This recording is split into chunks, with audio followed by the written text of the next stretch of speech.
Hi hi నా దరిద్రం ఏంటో ఎప్పుడు ఏ పని చేద్దాం అనుకున్నా ఎప్పుడు ముందుకు వెళ్ళలేను. ఇంతకీ మ్యాటర్ ఏంటి అనుకుంటున్నారా? శారీ ఇచ్చేది మా మేడం చాలా రోజులు అయిపోయింది.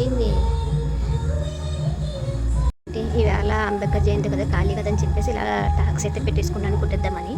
చెప్పేసి నేను స్టార్ట్ వచ్చేసాను కుట్టిద్దామని చెప్పేసి స్టార్ట్ చేద్దామని చెప్పి చూస్తే ఇంకేంటి కుర్చీలు అయితే లేవు. మళ్ళీ ఇలా పెట్టుకొని రెడీగా కుర్చీలు అయితే స్టార్ట్ చేస్తున్నాను. బ్లూ కలర్ అయితే పెట్టాను, ఇక్కడ సిల్వర్ కలర్ అయితే పెట్టాలి. ఇక్కడైతే కుర్చీలు అయితే స్టార్ట్ చేసి అయితే కంప్లీట్ అయిపోయింది అనుకోవద్దు. మేడం మళ్ళీ నాకు లేసు కూడా ఇచ్చారు, చారీ మొత్తం వేయమని చెప్పేసి లేసు కూడా కంప్లీట్ చేయాలి.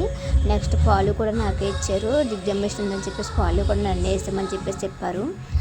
ఫాల్స్ జిగ్జాగు అండ్ కుర్చీలు కంప్లీట్ అయిన తర్వాత ఫైనల్గా ఎలా ఉందో మీకైతే చూపిస్తాను. నాకైతే పని ఫాస్ట్గా అవ్వాలని చెప్పేసి నేనైతే సాంగ్స్ పెట్టుకుంటూ బోర్ కొట్టకుండా ఫాస్ట్గా పని అయితే చేస్తున్నాను. నేనైతే పని పెట్టుకొని స్కూల్ నుండి వచ్చి హ్యాపీగా అయితే పడుకున్నానండి. మీతో మాట్లాడుతుంటే చాలా మాటలు అయితే ఉంటాయి. ఓకే అండి, నాకు చాలా పని ఉంది. Bye bye.